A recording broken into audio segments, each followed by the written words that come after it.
Welcome to the Tech Egg. Don't get scrambled. Enjoy the video. You start by picking the bread and getting it dry so it breaks cleanly. Choose day-old or slightly stale loaves because fresh bread yields gummy crumbs. Cut into 2 cm cubes now. Once cut, you want to remove very thick crusts if a finer texture matters. Next, dry the cubes briefly in a 150 degrees oven for 10-15 minutes or toast them for a few minutes. Make sure they're firm, but not browned heavily, so the next step works efficiently. You'll convert the dried cubes into crumbs using tools that control texture. If you have a food processor, pulse in 5-10 short bursts to reach coarse or fine crumbs. Don't run it continuously or it turns pasty. Alternatively, seal cubes in a zip bag and crush with a rolling pin for a rustic crumb.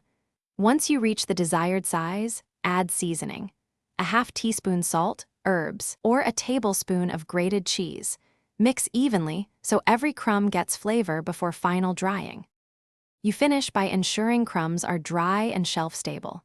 Spread them on a baking sheet and bake at 120 degrees for 5-10 minutes to remove residual moisture. Cool fully so no steam creates sogginess. Once cooled, sift to separate any large pieces and transfer to an airtight jar. This keeps them crisp for around 2 weeks. If you find clumping or soft spots, respread thinly and re-dry for 5-8 minutes.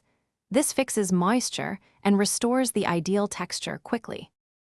Thanks for watching. Consider subscribing if I helped unscramble your problems.